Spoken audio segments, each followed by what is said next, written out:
Tú eres el único Dios verdadero y nos lo has demostrado en infinidad de veces, dejándonos en claro que no hay otro Dios fuera de ti y que enviaste a tu único Hijo por amor a nosotros, a Jesucristo, para dar su vida por nosotros, para darnos una esperanza, para que te pudiéramos conocer, como tu palabra dice, que conocerte a ti es la vida eterna, es realmente encontrar al único Dios verdadero, y te agradecemos infinitamente el que hoy te podemos conocer, a ti, el único Dios verdadero, y a Jesucristo a quien tú has enviado. Muchas gracias. Te rogamos que la unción de tu Espíritu Santo, su enseñanza, su dirección, nos ayude, implante profundamente en nuestro corazón tu palabra, que es verdad, y que nos la ilumine, que podamos entender y que escriba en nuestros corazones tus leyes, tu palabra, tu verdad, que podamos entenderla, comprenderla, y que nos sea para crecimiento y edificación en nuestra vida. Muchas gracias, Padre. Muchas gracias por tu Espíritu Santo y gracias por escucharnos. En el nombre de Jesucristo. Amén. Bueno, mientras David nos tiene lista la presentación, vamos a recordar algunas cosas de lo que hemos visto de las parábolas. Las parábolas del Señor Jesucristo las estableció para hablar cosas, como él mismo dijo, que estaban escondidas desde antes de la fundación del mundo. El Señor Jesucristo vino a enseñar cada una de esas parábolas y a darnos una guía a través de ellas, para que podamos comprender muchas cosas en la Escritura que son muy importantes para nuestra propia vida y para la congregación, para la iglesia, para nuestro conocimiento en Dios, para que podamos conocerle cada día más. ¿Sí recuerdan las parábolas que hemos visto ya? ¿Cuál vimos la primera? El sembrador, ok. El sembrador. Algo que recuerden del sembrador para darle un repaso. Nada más, ¿qué recuerdan de la parábola del sembrador? Ok. Ok, 4 tipos de tierras, ¿verdad? ¿Qué representan estas 4 tipos de tierras a qué? A 4 diferentes tipos de personas o de corazones. Es decir, el corazón que estaba junto al camino, que representa un corazón duro, que no quiere aceptar o reconocer las cosas, que se cierra y que dice, no, yo no quiero creer o no acepto. Luego el que fue sembrado en pedregales, que recibe la palabra con gozo, pero pues no echa raíz. Luego el que fue sembrado entre espinos, que permite que esos espinos crezcan junto a su semilla o junto a la tierra, y ahogan la palabra, ahogan. Y luego los que fueron sembrados en buena tierra. En buena tierra son los que escuchan, guardan en su corazón y ponen en práctica y dan fruto, y esa es la buena tierra. ¿Qué otra parábola vimos rápidamente? El trigo y la cizaña. Ok, ¿qué recuerdan algo significativo del trigo y la cizaña? Que hay que dejarlas crecer juntas. Sí.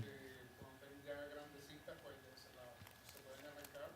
Ok. Pueden separar. Ok. Si las chiquititas, pues las pueden arrancar. Sí, porque son muy parecidas. En sus etapas de desarrollo son muy parecidas. ¿Y por qué recuerdas por qué razón Dios permite que crezcan las dos juntas? La cizaña, que sería representada por alguien negativo, que realmente pues no quiere cambiar y persiste en una situación negativa en su vida. Y el otro, el trigo, que representa algo bueno siempre de Dios, y que es alguien que realmente quiere hacer lo correcto o lo hace lo correcto, porque Dios permite que crezcan las dos, la cizaña junto al trigo. ¿Algo de lo que vimos? bueno, para separarlas, pero también hay, Porque a lo mejor se puede convertir en el malo, ¿no? sí, hay oportunidad.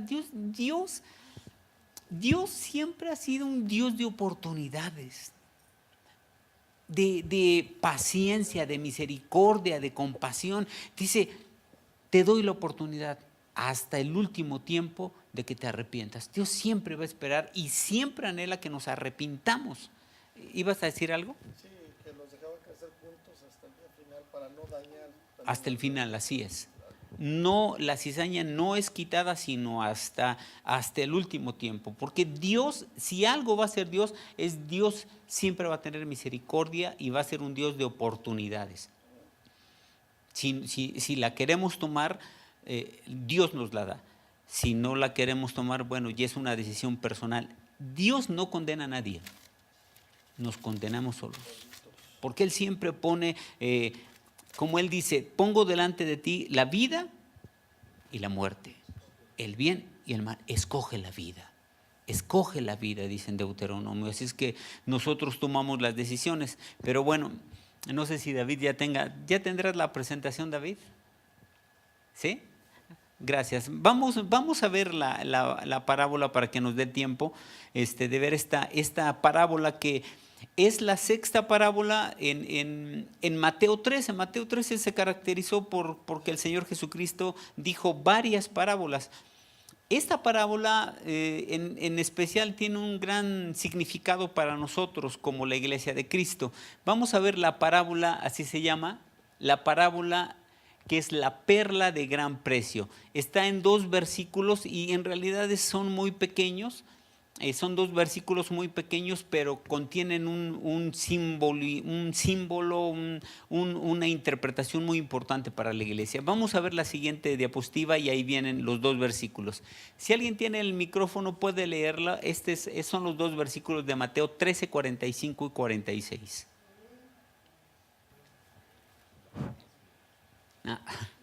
Qué bueno. ¿Alguien tiene el micro por ahí? Sí. Adelante, por favor. También el reino de los cielos es semejante a un mercader que busca buenas perlas, que habiendo hallado una perla preciosa, fue y vendió todo lo que tenía y la compró. Fíjense, en realidad está muy pequeña, los 2 versículos muy pequeños, la narración es muy pequeña, pero vamos a tratar de buscar en la Escritura y ahondar en lo que quiere decir todo esto. Y verán que cuando podemos buscar en la Escritura vamos a encontrarle un gran significado a estos 2 versículos que son muy pequeños. Voy a repetirla, dice también el reino de los cielos es semejante a un mercader que busca buenas perlas, que habiendo hallado una perla preciosa, fue y vendió todo lo que tenía ese mercader y la compró, que es Mateo 13, 45, 46. Vamos a ver la siguiente diapositiva y ahí vamos a ver la lección espiritual, bueno, la ocasión primero. La ocasión, como veíamos siempre, la ocasión es en el momento y en el lugar en que el Señor Jesucristo dijo esta parábola. En este caso es la misma ocasión que cuando dijo la parábola del tesoro escondido, que fue en una casa. Estaba en una casa y ahí solamente estaban sus discípulos y solamente a ellos les dijo esta parábola. Otras parábolas las decía a una multitud. En este caso se las dijo solamente a unos cuantos de sus discípulos. Bueno, los discípulos que estaban con él, que seguramente eran los 12, y eso está en Mateo 13, 36, pero no vamos a leer el versículo. Vamos a ver la siguiente diapositiva. ¿Cuál es la lección espiritual? ¿Qué es lo que nos transmite espiritualmente esta parábola en específico? Esta parábola, como dice ahí, hace referencia a la iglesia verdadera, el conjunto de creyentes redimidos por Cristo, formado por hombres y mujeres de todas las naciones de la tierra. Este único cuerpo, esto es importante, solamente puede ser formado por el Espíritu Santo. El Espíritu de Dios se va moviendo en los corazones de las personas. Muchas veces ni lo entendemos ni lo sabemos lo entendemos hasta después. En mi caso personal, cuando yo andaba muy mal en mi juventud, yo no lo entendía, yo me empecé a sentir mal, yo decía, yo ya no quiero llevar esta vida, yo ya no quiero ser como yo era, borracho, fumador, un desastre mi vida. Y empezó a entrar en mí un deseo de cambiar. Yo no entendía que ese deseo lo había puesto el Espíritu de Dios. El Espíritu de Dios estaba poniendo ese deseo en mi vida para acercarme a Dios, para buscarle. Y es lo que el Espíritu de Dios hace. Con mucha gente va y toca su corazón y le redarguye de pecado, le dice, estás mal. Y a través de la obra del Espíritu Santo la persona entiende, estoy mal, necesito cambiar.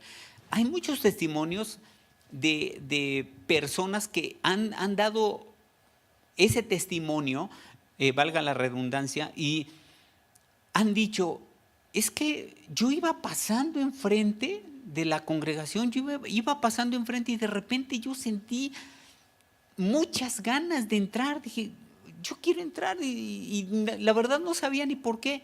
Y no lo entendemos, pero esa es la obra del Espíritu de Dios, que pone esas ganas en la persona de querer entrar y buscar de Dios. Entonces, ese cuerpo que es la iglesia solamente puede ser formado por el Espíritu Santo. Vamos a ver la siguiente diapositiva.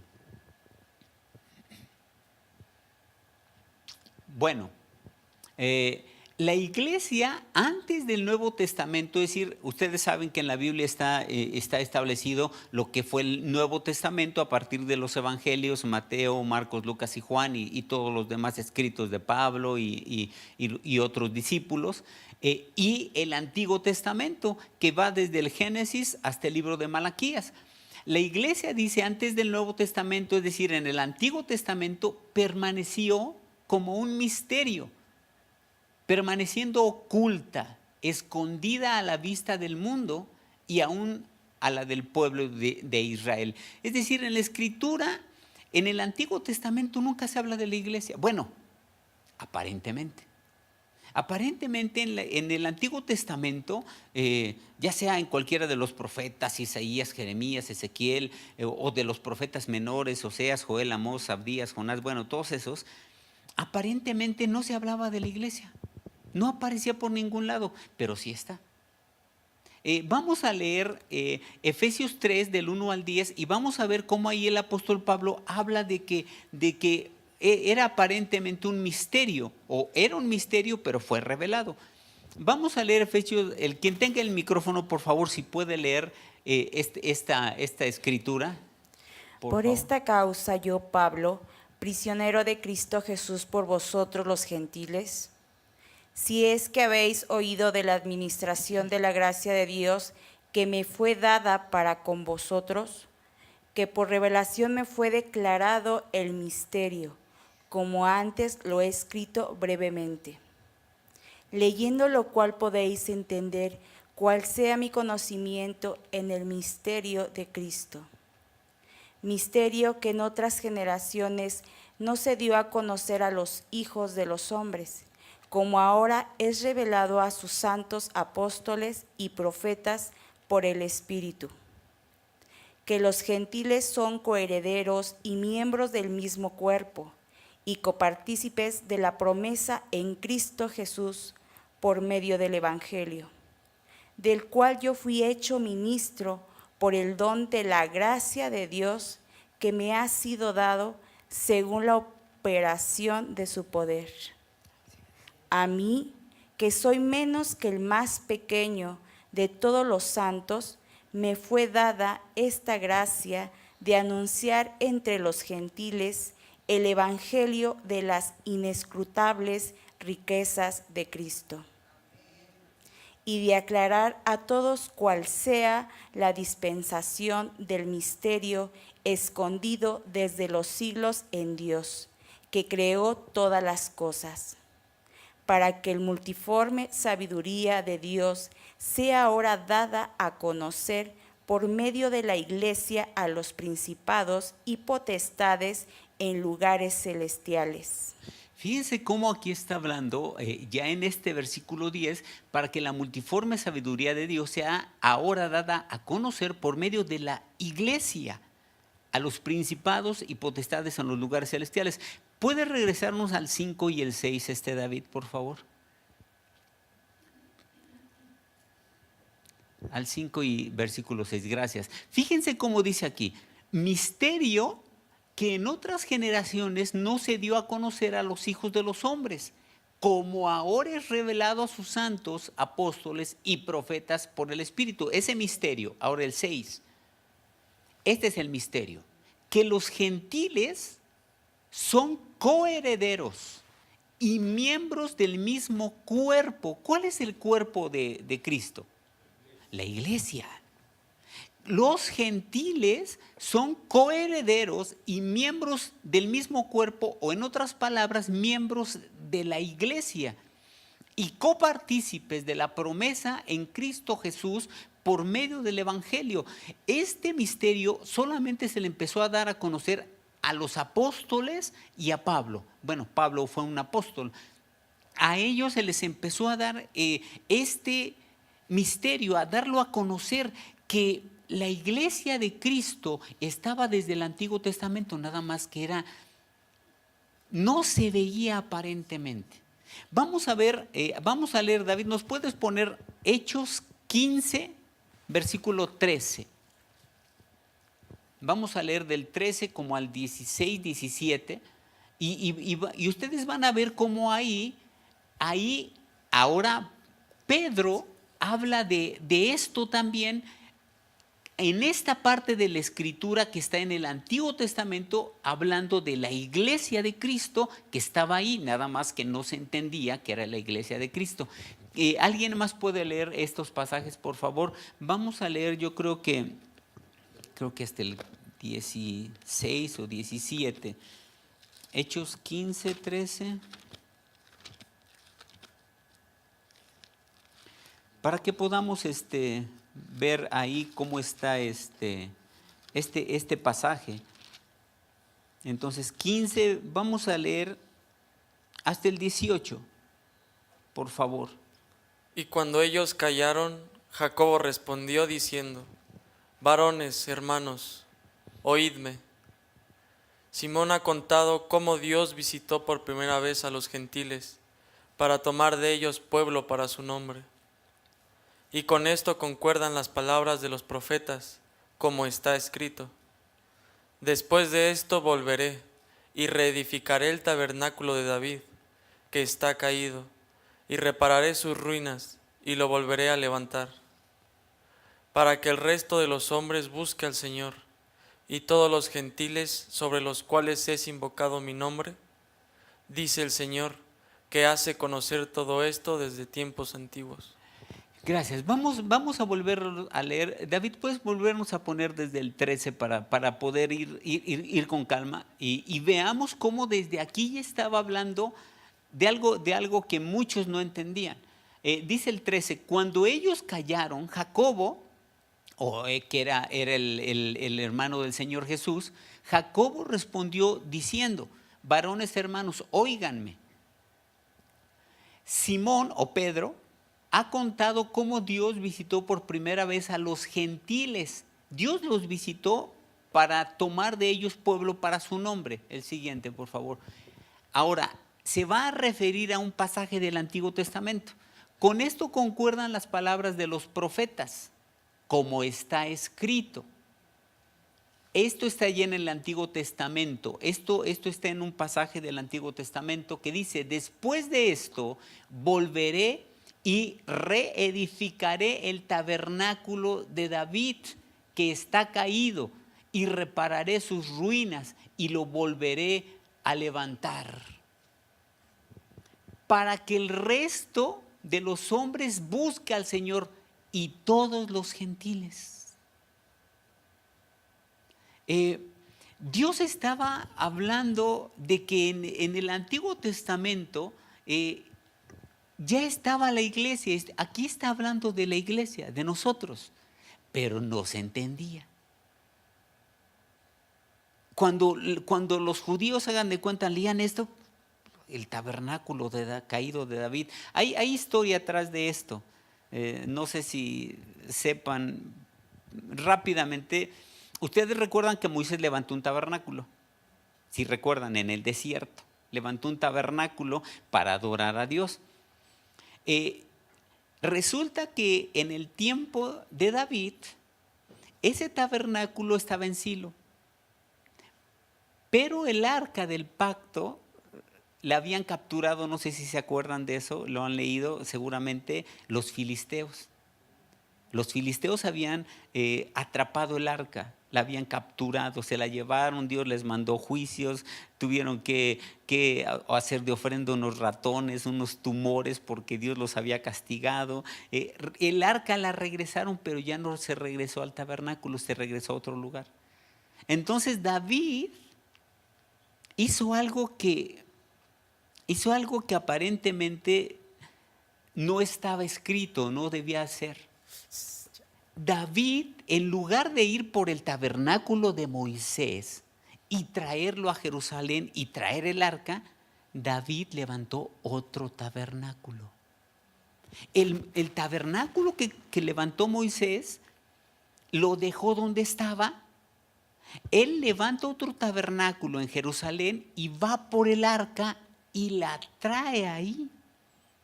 Pero con el tiempo el tabernáculo de David, ustedes saben, por las guerras y todo eso fue destruido, cayó. Pero David levantó otro tabernáculo que simbolizaba a la gracia que Dios iba a tener con nosotros ahora, levantando a su iglesia. Es mucha historia, y muchas cosas que tendríamos que ver. Pero aquí en este pasaje está hablando de la iglesia, del tabernáculo que David había levantado. Ahí está la iglesia, pero no se veía. No la podían ver, era un misterio para muchos. Para muchos era un misterio hasta que Dios se la revela al apóstol Pablo y a los otros apóstoles, a Pedro, a Jacobo o Santiago, el hermano del Señor Jesús.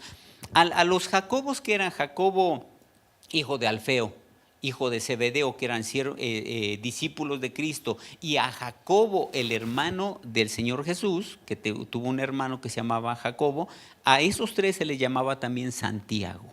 Es lo mismo. Jacobo o Santiago les llamaban a los dos. Santiago era el nombre romano y Jacobo era el nombre hebreo. Bueno, es mucha, no sé si me esté metiendo en... Espero tratar de darme a entender, porque a veces son muchas cosas que tiene uno que tener ciertos antecedentes. Pero bueno, trataremos de explicarlo lo más sencillamente. Esto es solamente para que veamos que la iglesia en realidad ya estaba desde el Antiguo Testamento, pero no se veía claramente, era un misterio. Vamos a ver la siguiente diapositiva para poder continuar. Si no entienden algo, con todo gusto pueden preguntar o cualquier cosa. Hay la libertad, hay total libertad y total confianza y total oportunidad para preguntar. Bueno, en esta parábola, para ya regresar en sí a la parábola, tiene 4 elementos significativos. Habla de 4 elementos principalmente. Recordamos que había un mercader que era el que buscaba las perlas, el mercader. La perla de gran precio, andaba buscando muchas perlas y seguramente vio varias perlas, pero encontró una perla preciosa, una perla, la más hermosa perla que jamás vio. Esa es la perla de gran precio. Y después recordamos que este mercader, para poder comprar esa perla, vendió todas las cosas. La venta de las posesiones es el tercer elemento de esta parábola. Y por último, la compra. Con ese dinero que obtuvo de la venta de todas sus posesiones, lo dio todo. ¿Cuántos de ustedes, no sé si les gusten los anillos de oro o algo así, que se encuentran, por ejemplo, en alguna tienda, un anillazo, así un anillo, pero de un diamante? ¿Cuántos venderían su casa y se comprarían ese diamante? Y con todas las escrituras, ese diamante es para mí y ahí va todo. Si tienen carros, sus carros, si tienen más de una casa, 2 casas, ¿cuántos lo harían? Este mercader sí lo hizo por una perla. Por una perla. Dio todo lo que tenía. No dice ahí cuánto, pero si era un mercader, generalmente los mercaderes, pues hablando en un negociante, generalmente pues, tiene algunas posesiones. Vendió todo por comprar una perla, porque fue la perla más hermosa que jamás vio. Vamos a ver la siguiente diapositiva. Esta parábola ha tenido varias interpretaciones. Vamos a ver cuáles son algunas de estas interpretaciones que se consideran inadecuadas y vamos a buscar decir por qué. Porque pueden ser, no sé si ustedes han escuchado alguna interpretación de esta parábola, de la parábola de gran precio, pero ¿por qué puede ser mal interpretada? De hecho, la escritura, como ustedes saben, hay muchas interpretaciones acerca de las parábolas, pero vamos a ver por qué esta parábola ha tenido varias interpretaciones y varias de ellas son inadecuadas. Dice hasta arriba en el subtítulo, existen varias interpretaciones inadecuadas de esta parábola, que es lo que interpretan. Unos, es la primera interpretación, afirman que la perla de gran valor o la perla preciosa es Jesucristo y que el comerciante es el cristiano. Es decir, la perla preciosa es Cristo y el comerciante o el mercader es el cristiano. Es como yo digo, encontré a Jesucristo, entonces yo como mercader, ¿qué tendría que hacer?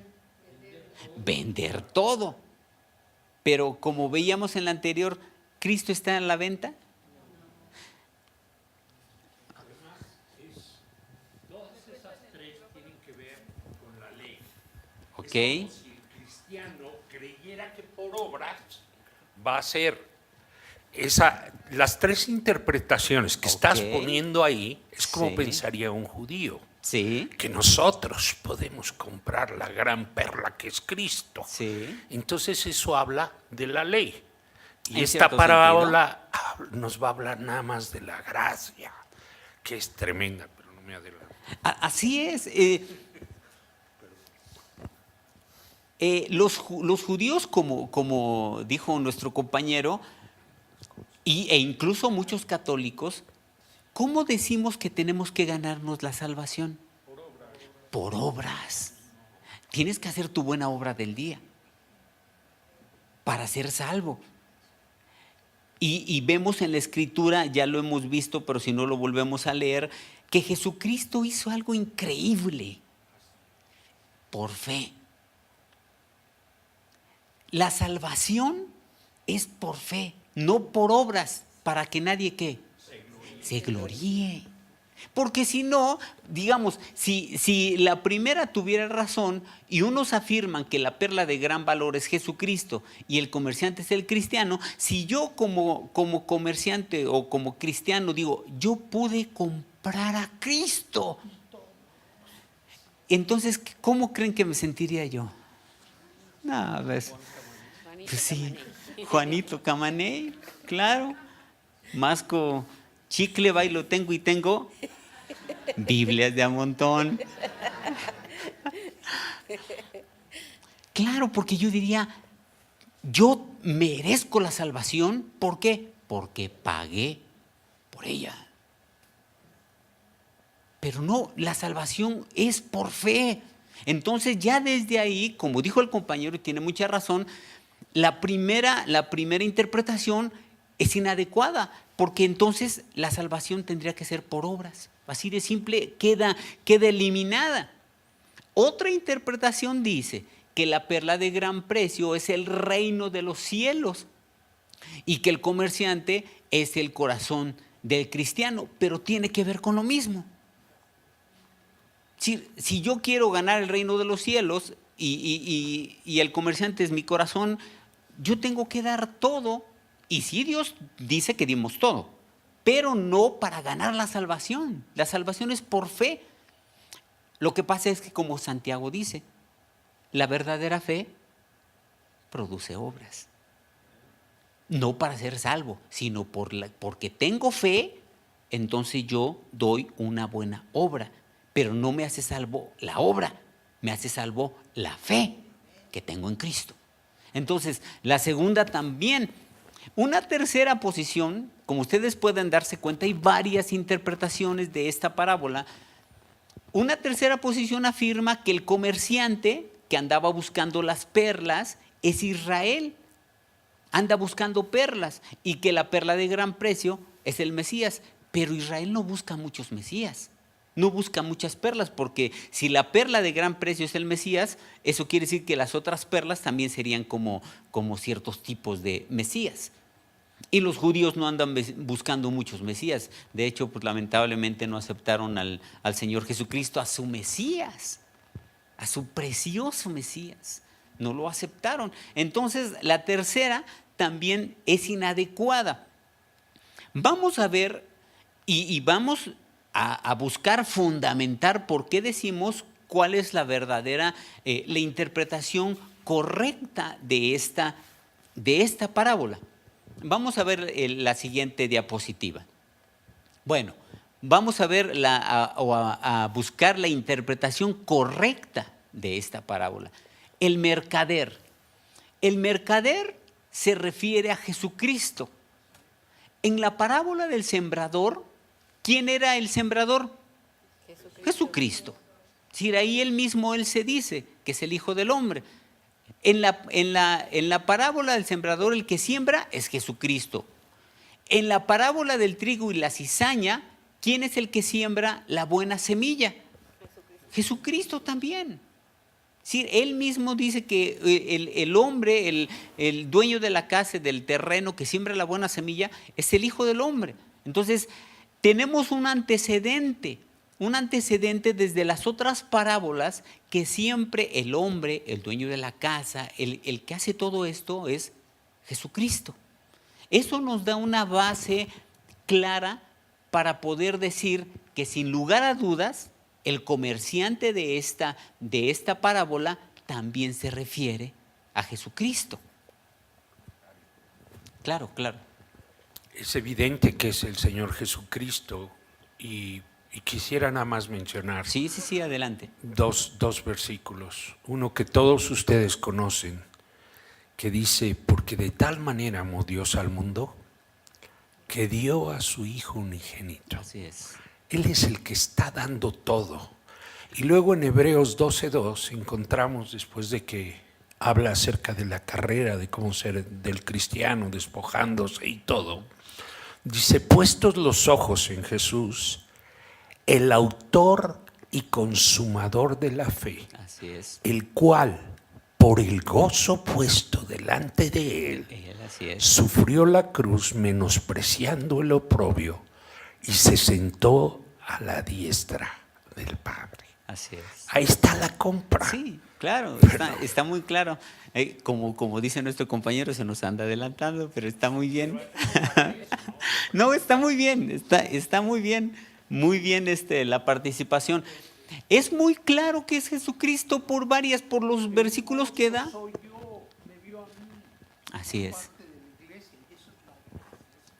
Así es. Es cuando que Dios nos ayude a entender lo que es la parábola de la perla preciosa, es vital para nuestra vida como cristianos, para la iglesia. Bueno, entonces vamos a ver la siguiente diapositiva. Ahora, Jesucristo es como ese comerciante que busca buenas perlas, no solo en una ciudad, sino literalmente a través de todo el mundo. El Señor Jesucristo anda buscando a través de todo el mundo, y esto lo ha venido haciendo por más de 2000 años. Él sabe distinguir perfectamente entre lo legítimo, es decir, una perla, verdadera perla, o una artificial. Y el Señor Jesús anda buscando a través de todo el mundo, como dice nuestro compañero, tu corazón. mi corazón. Nos anda buscando para añadirlo a esa perla preciosa. Vamos a ver la siguiente diapositiva. Esto es importante porque es lo que Dios dice. Si el hombre, el mercader, fuera el hombre elegiría a Dios. ¿No? Porque digo, yo soy el mercader, yo elijo la perla preciosa. Pero resulta algo importante, es al revés. Los hombres no elegimos a Jesucristo. Él nos eligió a nosotros, es decir, nos vio y dijo, tú, te quiero a ti, te quiero a ti. Eso es que lo podamos entender, porque Dios, Jesucristo, fijó sus ojos en ti, en cada uno de nosotros. Dios fijó sus ojos en ti y dijo, a ti te quiero, a ti te quiero para mi iglesia, para mi reino, para estar conmigo en la eternidad. Él nos eligió a nosotros. Él ha buscado por todas las naciones a hombres y mujeres para salvarlos, rescatarlos, redimirlos y que formen parte de su iglesia. Vamos a leer Juan 15, 16 y después 10 del 14 al 16. Quien tenga el micrófono, si puede leerlo, por favor. No me elegisteis vosotros a mí, sino que yo os elegí a vosotros. Y os he puesto para que vayáis y llevéis fruto, y vuestro fruto permanezca, para que todo lo que pidiereis al Padre en mi nombre, Él os lo dé. Yo te ruego que esto lo guardes en tu corazón. Porque Dios te ama de tal forma que te eligió a ti. Te eligió a ti. Te vio y te dijo, te elijo a ti. Te amo, te anhelo, quiero que estés conmigo. Como hoy dice, no me eligieron ustedes a mí, sino que yo los elegí a ustedes. Yo los elegí. Y nos elige porque nos ama. No estás aquí por casualidad. No estamos, ninguno de los que estamos aquí están por casualidad. Literalmente estamos aquí todos, yo y todos ustedes, porque Dios te eligió. Te vio y te dijo, te amo, quiero que estés conmigo. Y nos compró por un precio impresionante. No me eligieron ustedes a mí, yo los elegí a ustedes. Entonces, el mercader, si el mercader fuera el cristiano, pues el mercader elige, ¿no?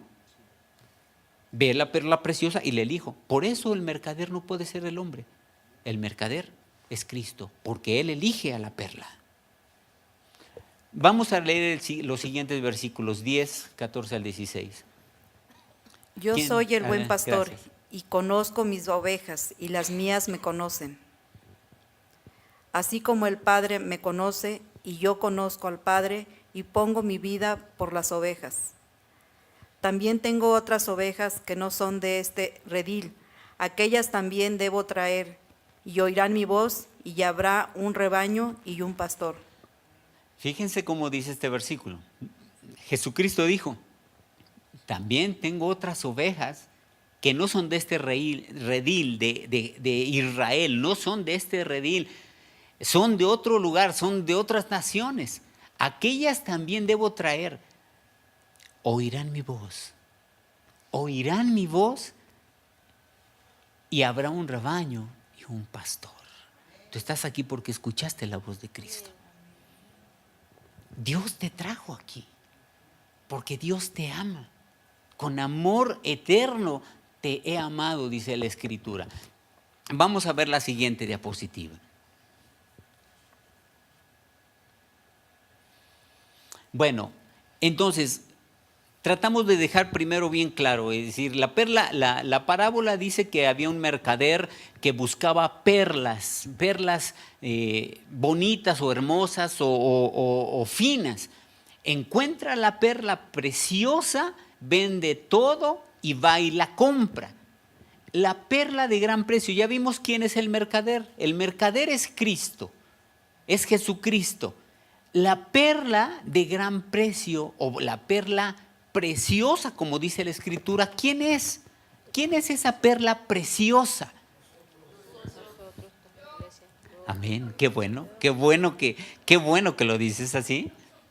La perla de gran precio, dice ahí, definitivamente es la iglesia, el cuerpo de Cristo, formado por todas las etnias de la tierra. Esa es la perla de gran precio, la iglesia.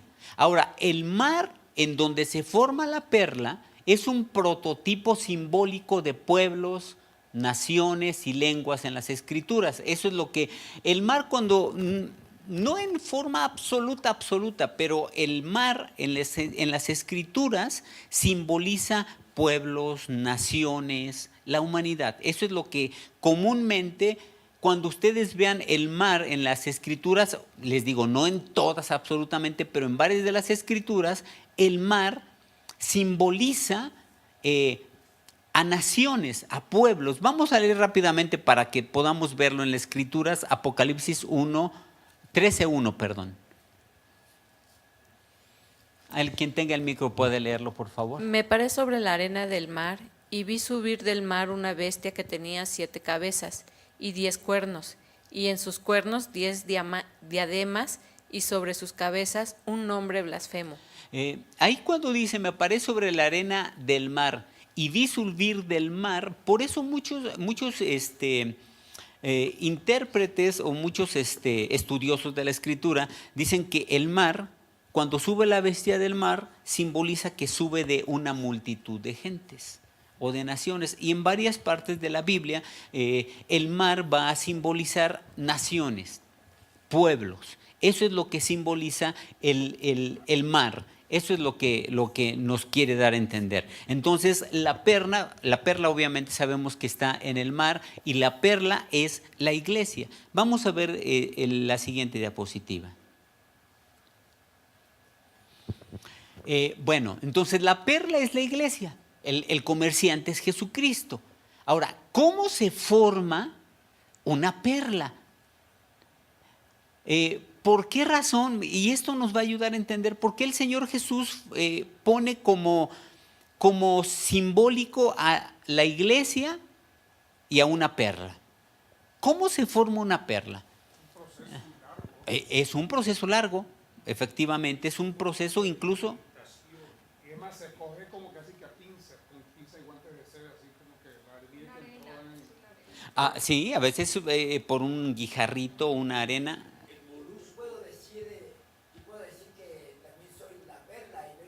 ¿Sí? de la mina, y entonces a través de la escritura el Señor forma una perla preciosa en mí a través de su palabra. Yo puedo visualizarlo de esa manera, a través del Espíritu, porque yo puedo decir que soy la perla y yo levanto la mano y soy la perla, sí, pero entonces ahora Jesús viene a estructurarme y a vivificarme y a regenerarme y a transformarme a través de su palabra. Ya lo tengo a él, pero ahora verdaderamente como muestro que verdaderamente yo soy la perla preciosa que él escogió. La perla se va formando y lo que enseña la escritura es que nosotros tenemos que transformarnos. Con la ayuda del Espíritu de Dios, dejar cualquier actitud negativa, cualquier situación, nosotros hay que dejarla. Hay que ir en un crecimiento y madurez en Cristo, que es vital hasta que todos lleguemos, como dice la Escritura, a la estatura de un varón perfecto. Bueno, dice ahí, ¿cómo se forma una perla? Aunque las perlas se consideran joyas preciosas, no son gemas de extracción mineral. Si por ejemplo, en algunos lugares, principalmente en África, los diamantes, por ejemplo, han encontrado diamantes ya hechos, ya formados. La perla no tiene esa característica. La perla son piedras preciosas que se forman de manera paulatina, se forman paulatinamente. Como dijo aquí nuestro compañero, tardan el proceso, como ya algunos lo saben, cuando una ostra se le introduce puede ser alguna basura, algún grano de arena, alguna cosa que a la ostra no es de la ostra, y es más, para la ostra le es molesto. se introduce en esa ostra. Cuando la ostra trata de expulsarlo y no puede, hace un proceso. La ostra empieza a segregar una sustancia llamada nácar. Sí, son una serie de microcristales llamada nácar, y este nácar empieza a recubrir a ese objeto que para la ostra es molesto, como diciendo, ¿qué es esta cosa? Lo empieza a recubrir poco a poco, capa tras capa. Se calcula que una perla en una ostra se forma de 3 a 6 años. Es decir, es un proceso largo. Se va formando paulatinamente. ¿Cómo se forma la iglesia de Cristo? Paulatinamente. No de repente abren una congregación y ¡pum!, llegan 500, ¿no? Dices, oye, qué padre sería eso, ¿no? Dices, yo quiero ser pastor de ahí, ¿no? Y de repente llegan 5,000. Dices, no, pues gracias a Dios. Es una forma paulatina, como la perla. Como resultado de la entrada, como ahí dice, de un objeto extraño en el interior de la ostra, que al no poderlo expulsar, segrega ese nácar que poco a poco recubre el objeto hasta que se forma esa perla. Vamos a ver la siguiente diapositiva. ¿Por qué Jesús compara a su iglesia con una perla? Al menos ahí pusimos tres razones. En primer lugar, porque se forma dentro de un organismo vivo. Nosotros somos parte, o formados en Cristo, somos parte de Él. Vamos a leer Efesios 5:30.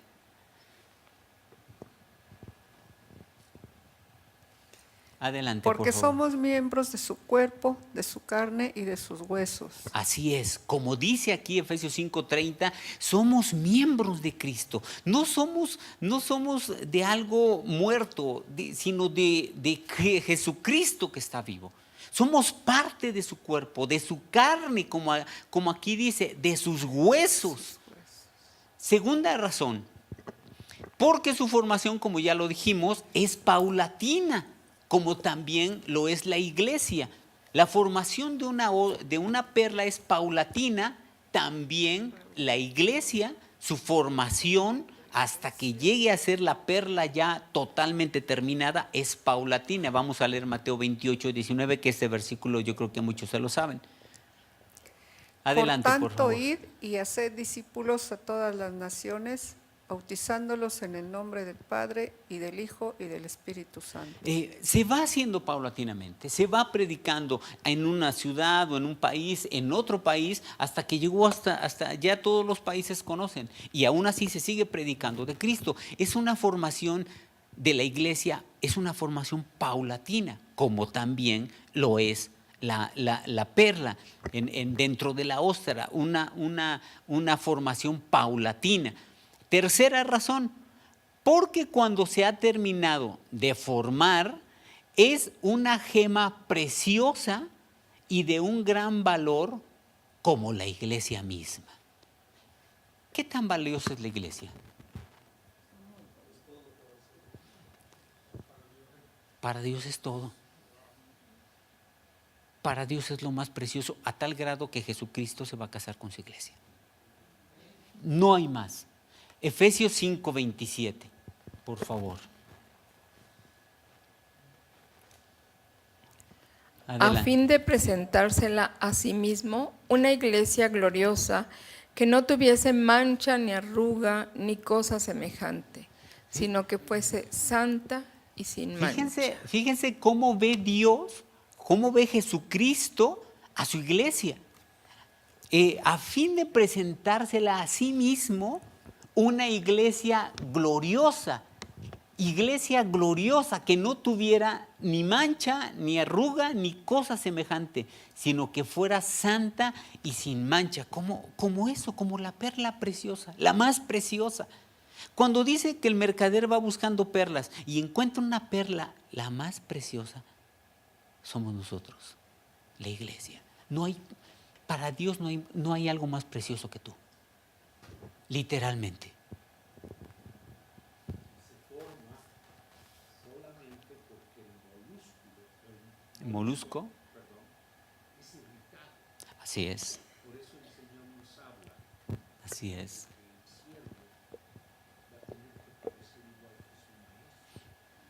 Así es.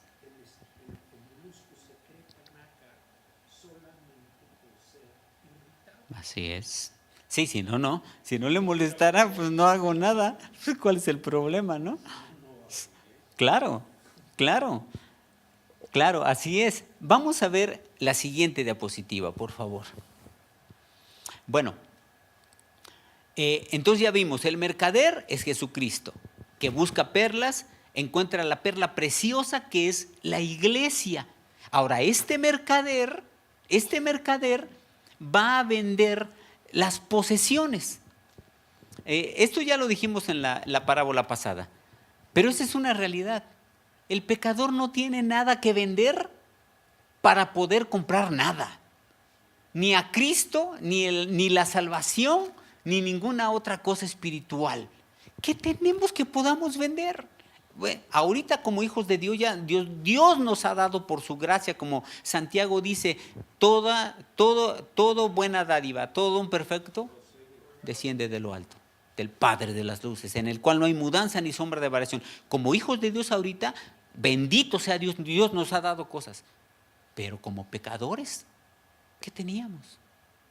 Yo como yo les he dicho, yo antes de conocer de Cristo, ¿qué podía yo vender? ¿Mi pecado? Si yo era un borracho, fumador, parrandero, como decían, jugador, ¿qué podía yo vender?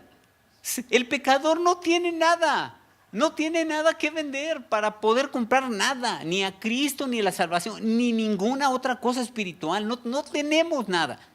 Si así fuera, como dijimos antes, si pudiéramos vender algo para poder comprar la perla preciosa que es Cristo, como algunos dicen, entonces me enorgullecería.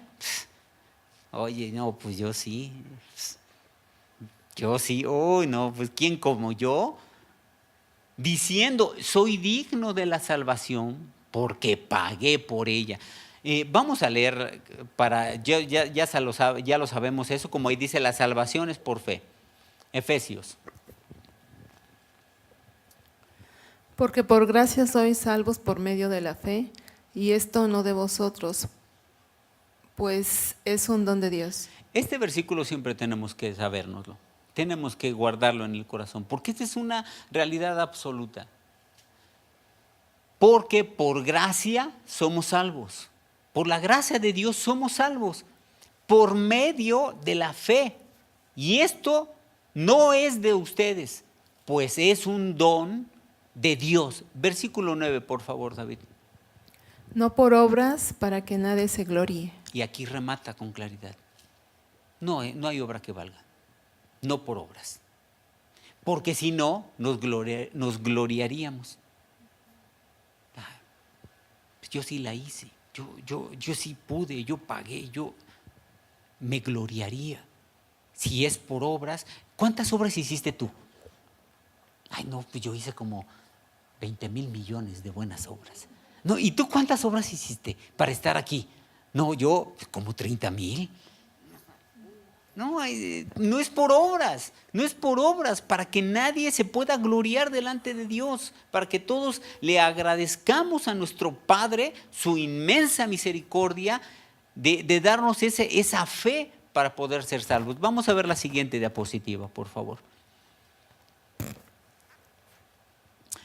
Ahora, Jesucristo como el mercader que ya vimos, ve la perla preciosa.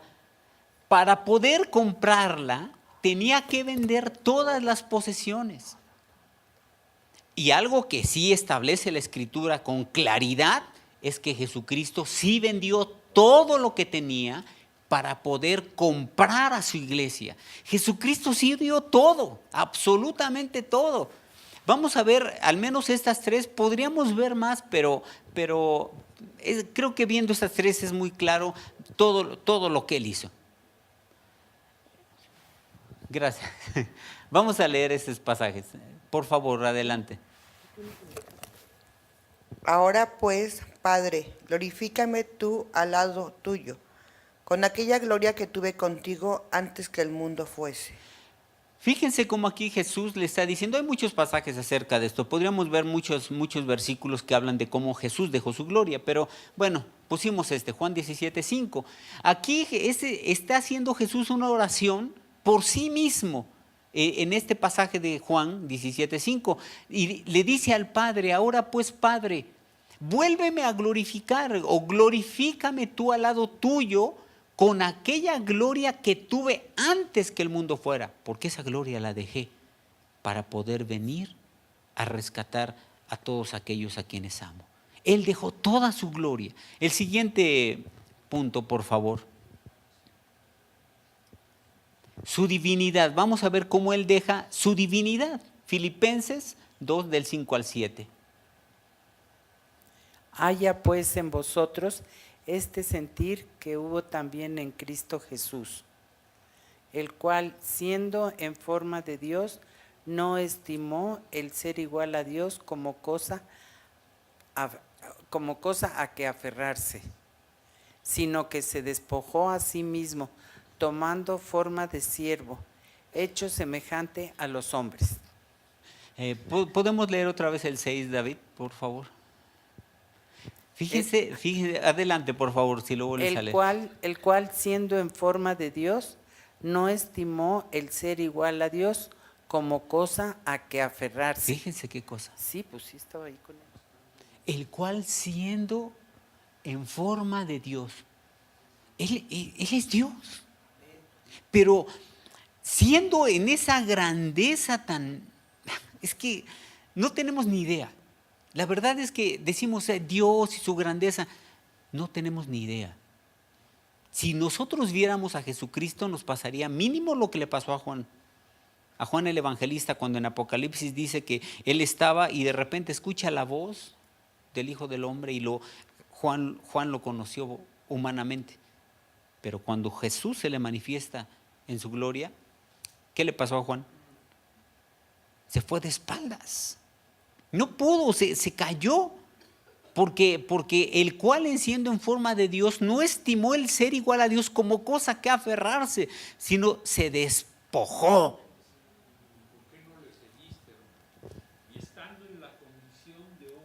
Se humilló a sí mismo. Y muerte de cruz. Así es.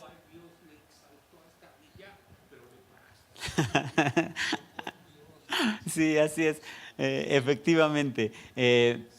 Es que esos pasajes son impresionantes, ¿no? Cómo ver a qué estuvo dispuesto Jesús por ti y por mí.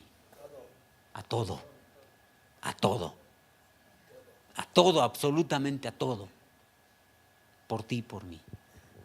Nos ama, Dios nos ama. Bueno, si tú dices mucho, te quedas corto. Si tú dices Dios me ama con todo su corazón, incluso eso es corto.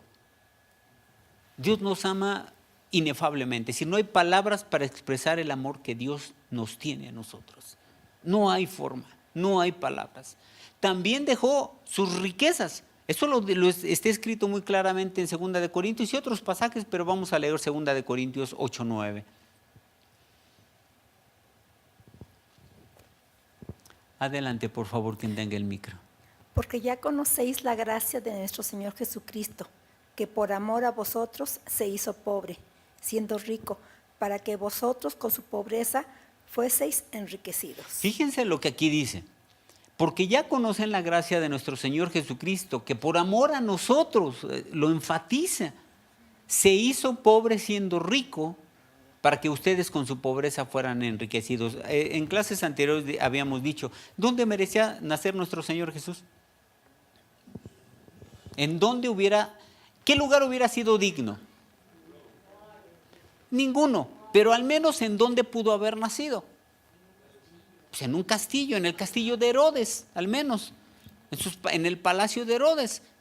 Aún eso hubiera sido nada, sí, aún eso hubiera sido poco.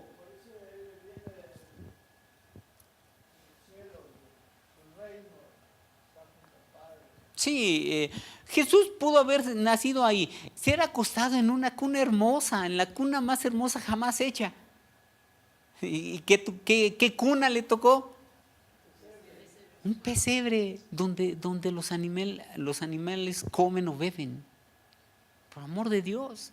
Como ahí vimos, Jesús, por amor a nosotros, se hizo pobre. ¿Qué otra cosa más puede hacer Dios para demostrarnos el amor que nos tiene? ¿Qué más puede hacer? Si dio todo, vendió todo, sus riquezas, su divinidad, su gloria, su vida, como lo vamos a ver un poco más adelante, su propia vida. Entonces Él vende todo para comprar, con el solo objeto de comprar una perla preciosa. Vamos a ver la siguiente diapositiva.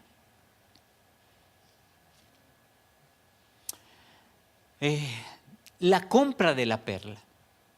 Él vende todo eso, lo que tenía, con un solo objeto. Vendo todo para poder tener lo suficiente para poder obtener la perla. Ahora, para obtener la perla, las perlas físicas o las perlas de las ostras, hay que matar a la ostra. Para obtener a la perla hay que matar a la ostra para sacar esa perla. De la misma manera, para que Jesús obtuviera esa perla, lograra tener esa perla preciosa que es la iglesia, tenía que morir para poder concebir a la iglesia, dar a luz a ti y a mí. Jesús tenía que morir. Hechos 20:28, vamos a leer, por favor.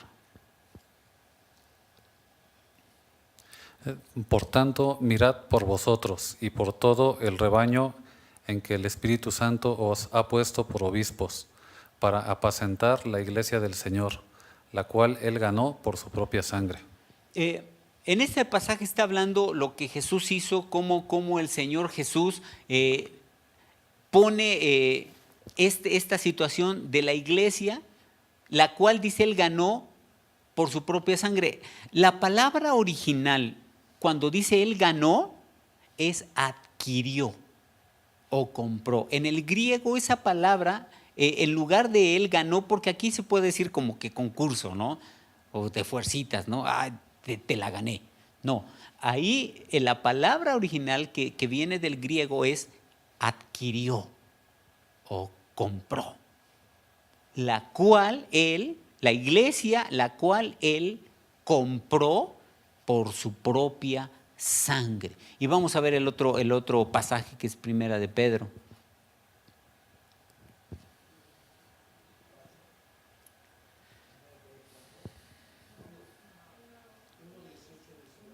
Sí. Sí, Primera de Pedro 1, 18, 19. Sí, 18, 19, David, por favor. Gracias. Adelante, por favor. Sabiendo que fuisteis rescatado de vuestra vana manera de vivir, la cual recibisteis de vuestros padres, no con cosas corruptibles como oro o plata, sino con la sangre preciosa de Cristo, como de un cordero sin mancha y sin contaminación. Dios nos pudo haber rescatado con oro o plata, pero dice sabiendo que no fueron comprados con eso, sino fueron comprados, redimidos, rescatados con su propia sangre. Jesús tuvo que derramar su propia sangre para que nosotros pudiéramos tener vida, ser rescatados, redimidos, su propia sangre. ¿Se han preguntado, o no sé si lo han hecho, pero alguien se ha preguntado,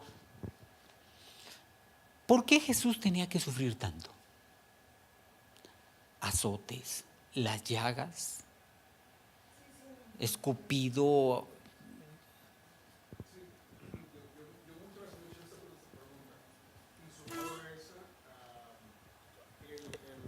significado. ¿Puedes repetirlo para que...? Sí, yo muchísimas veces me he hecho esa pregunta. Sí tengo una pequeña connotación, tengo ya más o menos una idea. Y sumado a eso, un punto muy importante es qué relación tiene la sangre. La sangre es vida. Entonces hay una conexión divina muy brutal. Yo pienso que es un tema de mucha profundidad, creo yo, desde el punto de vista escatológico, que abordar, ¿no? Pero sí, yo soy uno de los que levanta la mano, pues me ha hecho la pregunta muchas veces. Jesús, bueno, si ustedes recuerdan el sacrificio en el Antiguo Testamento, el libro de Levítico, donde Dios establecía para perdón de los pecados, ¿qué se tenía que hacer? Pues matar un cordero, ustedes lo saben, un cordero de 1 año, sin defecto, pero no se le tenía que quebrar ningún hueso, no se le tenía que torturar. Se mataba el cordero, se mataba, y eso traía el perdón del pecado. Pero Jesús, ¿por qué murió tan terriblemente? Contestando por qué el Señor Jesucristo tuvo que sufrir, tendríamos que ver específicamente por qué Dios Padre le castiga de esa forma, y nos lo tenemos perfectamente claro en Isaías 53, donde dice, ciertamente en el 4 voy a empezar, llevó Él nuestras enfermedades y sufrió nuestros dolores, los nuestros, y nosotros le tuvimos por azotado y por herido de Dios y abatido. Mas Él herido fue por nuestras rebeliones, molido por nuestros pecados. El castigo de nuestra paz fue sobre Él, y por su llaga fuimos nosotros curados. Todos nosotros nos descarriamos como ovejas, cada cual se apartó por su camino. Y ahí viene la razón. Mas Jehová cargó en él el pecado de todos nosotros. Esa ira de Cristo fue la ira de Dios fue sobre Cristo para que no la padeciéramos nosotros. Por eso tuvo que sufrir. Así es. Vamos a ver la siguiente diapositiva.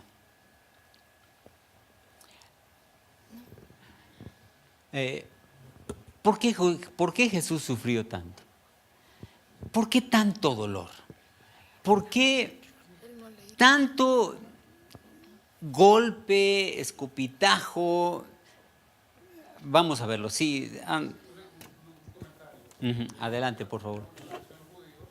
Sí.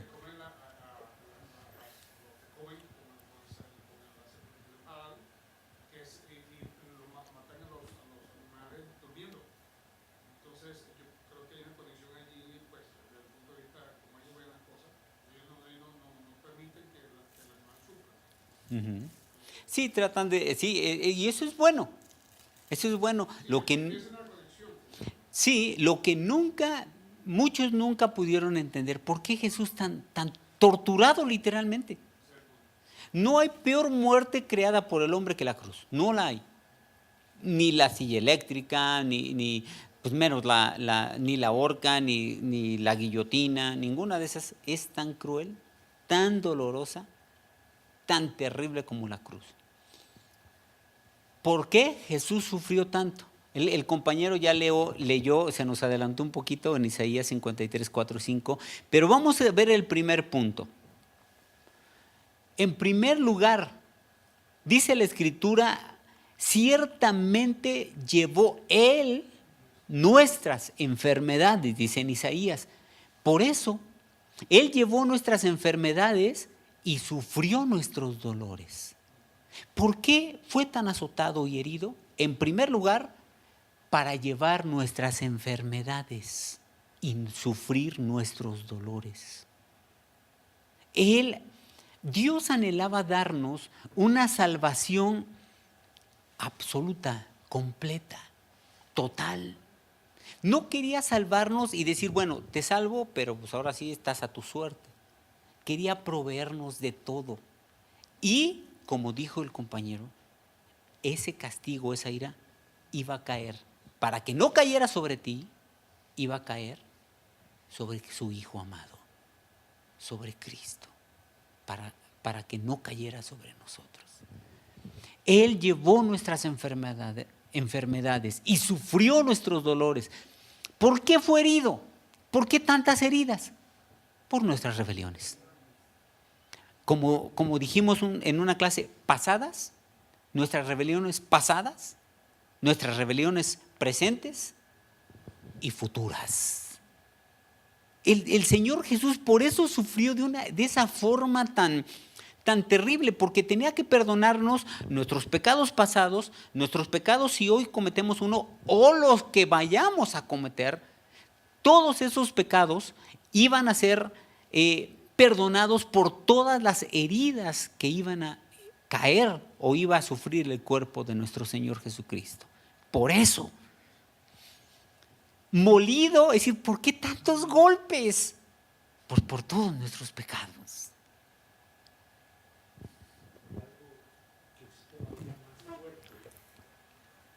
Dice Juan 1:29. Sí. La parte final le llamo yo Juan 1:29b. Cuando está Juan el Bautista, y por eso el Señor le dice que no va a haber ningún otro profeta como él, esto ya fue comercial, pero dice, he aquí el Cordero de Dios que quita el pecado del mundo. Lo que estamos viendo es quita el pecado del mundo. En esas frases, en medio versículo, está todo el Evangelio. Sí. Y Juan es el primero que lo ve. He aquí el Cordero de Dios que quita el pecado del mundo. Estaba quitando, sufriendo por todo el pecado del mundo potencialmente. Así es. Perdón. Por más de 7,000 millones de habitantes que hoy ya somos y por todos los que nos han antecedido. Entonces, por eso Jesucristo fue tan golpeado, por eso fue tan herido, por eso los azotes. Si no, imagínate que de repente agarran al Señor Jesús y lo empiezan a azotar y llegan los ángeles con Dios y le dicen, Señor, ya se están extralimitando, detén esto. Y mira, allí están castigando, no tienen por qué castigarlo. Yo creo que Dios les diría, no, por amor a todos los hombres, Él tiene que pasar por eso. Tal vez los ángeles hasta se hubieran quedado por todo eso, es una locura. ¿Cómo es posible que permitas que tu hijo sea castigado tan terriblemente? Y Él les diría, por amor a los hombres, por amor a los que hoy estamos aquí. Por eso Dios permitió, porque Dios lo estaba viendo. Y no movió ni un dedo. Y no porque no pudiera. ¿Qué harías tú si llega algún loco o algún secuestrador y estás tú ahí y se lo quiere llevar? Y tú tienes el poder para aniquilarlos inmediatamente. ¿Qué harías? ¿Permitirías que esos secuestradores se lleven a tus hijos? Pues claro que no, ¿verdad? Dios lo permitió. Golpes, azotes, escupitajos, cachetadas. Los azotes, como lo dijimos un día, los azotes romanos que en las puntas de las tiras de cuero tenían o huesos o pedazos de metal que se incrustaban y arrancaban la carne. Seguramente como vimos en la película de la Pasión de Cristo. Estas son las razones, la razón por la cual Jesucristo sufrió tanto. Por eso sufrió tanto. No sufrió tanto nada más porque se nos pasó o bueno, se permitió que se propasaran con Él. Él, cada golpe, cada escupitajo tenía una razón y un propósito. Nuestra salvación, nuestro bienestar, nuestra sanidad, nuestra vida. Y por último dice ahí el castigo, como veíamos el significado, en Isaías, el castigo de nuestra paz, que en realidad debería decir el castigo de nuestro bienestar, fue sobre él. Y por su llaga fuimos nosotros curados, como los versículos que leyó el compañero. Eso es lo que dicen. Eso es lo que dicen. Por esto sufrió tanto el Señor Jesucristo por nosotros. Vamos a ver la siguiente diapositiva porque ya falta poco para terminar. Bueno, entonces, el Señor Jesucristo, esta ya es la conclusión. Jesucristo es el mercader que busca perlas. Y Él fue quien encontró a la perla preciosa que somos nosotros, su iglesia. Y Él fue y vendió todo para poder comprarnos aún su propia vida. Porque Él ama a la iglesia literalmente eso, con todo su corazón. Y pronto se casará con ella. Vamos a ver la última diapositiva. Jesucristo nos ama con todo su corazón. Por esa razón murió por nosotros. Romanos 5:8. Vamos a ver ese versículo.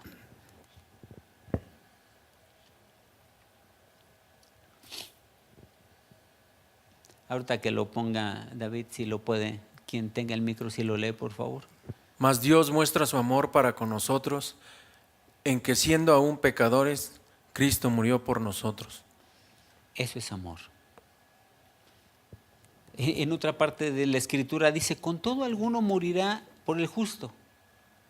Pero Dios muestra su amor para con nosotros en que cuando estábamos mal, siendo aún pecadores, Cristo murió por nosotros. El otro versículo que pusimos es Juan 3:16. Sí se lo saben, ¿no? Sí nos lo sabemos. ¿Podemos repetirlo? Porque de tal manera amó Dios al mundo, que ha dado a su Hijo unigénito para que todo aquel que en Él cree no se pierda, mas tenga vida eterna. Veamos la diapositiva, por favor. Nosotros somos su iglesia. Esto es con lo que queremos terminar. Si para otros no valemos, si para otros no valemos nada, perdón, pero para Jesucristo lo valemos todo. Y para Él somos una perla preciosa. No sé cuántos de ustedes hayan sido agredidos o menospreciados. Yo creo que todos en cierta medida. Y ya cuando conocemos de Dios, de Jesucristo y de su amor, Dios nos va sanando en el trayecto. Pero la realidad es que somos una perla preciosa para Dios. Pero muchas veces el problema es que nosotros mismos nos menospreciamos a nosotros mismos. Nosotros mismos a veces, yo conozco gente que a veces se ve al espejo y dices, no vales, no sirves. O hay gente que se ha dicho a sí mismo, eres un tarado, eres un inútil, no sirves para nada, no puedes, no. Es vital que este día, que hoy, salgamos de esta puerta, de este lugar, diferentes. Es vital. Y no sé si algunos, no voy a pedir que levanten su mano porque no se trata de eso, pero no sé hoy cómo tú te sientas. ¿Qué piensas de ti mismo? ¿Piensas que no vales mucho tal vez? ¿Porque otros te lo han dicho? ¿Porque tú mismo te lo has creído? No lo sé. Pero yo lo que tengo firme en mi corazón es que hoy, este día, tenemos que salir de aquí con la cabeza en alto. Y diciéndonos a nosotros mismos y en nuestro corazón, si para otros no valgo nada, o incluso yo mismo me he llegado a menospreciar, Hoy yo sé que para Cristo soy una perla, la más preciosa de todo el mundo. Y no hay otra. Y Él me ama, aunque otro no me ame, perdón, Dios me ama. Amén. Dios me ama. Amén, amén, amén. Gloria a Dios. Vamos a hacer una oración. Les digo, no se trata de exhibir a nadie ni que levantemos nuestra mano, pero si hoy tú te sientes, si hoy tú sientes en tu corazón que no vales lo que eres, porque tú vales. Muchas veces nosotros mismos nos degradamos, nos menospreciamos. Pero la realidad es que para Dios, para Jesucristo, tú vales todo. Por eso dio su vida por ti y por mí. Así es que vamos a orar e insisto, si hoy te sientes mal, hoy es necesario que creas en tu corazón lo que dice su palabra, que tú eres una perla, la más preciosa de todo el mundo, de toda la tierra, la más preciosa jamás creada. Así te ve Dios. Y es necesario que tú también te veas así, también te veas como una perla hermosa, preciosa, y digas, yo valgo para Cristo, yo valgo. Vamos a orar. Padre, en el nombre de Jesucristo, yo te ruego y te suplico que tu Espíritu Santo, tu precioso Espíritu Santo, toque nuestros corazones, rompa la unción, pudra todo yugo, toda cadena, toda maldición. La unción de tu precioso Espíritu Santo rompa y quebrante en nuestro corazón toda imagen distorsionada de nosotros mismos, toda baja autoestima. En el nombre de Jesús se rompe en nuestra vida y podamos tomar la visión que tú tienes de nosotros, que como tu iglesia somos una perla, la más preciosa de todo el universo. Tú así nos ves. Y en el nombre de Jesucristo hoy nosotros también lo creemos y lo declaramos. En el nombre de Jesucristo nos declaramos como perlas preciosas, como iglesia vencedora, como personas valiosas, victoriosas, triunfadoras, que ante tus ojos somos valiosos, de gran estima. Declaramos sobre nuestra propia vida que valemos para Cristo, valemos la sangre de Cristo. Declaramos que somos valiosos en Cristo.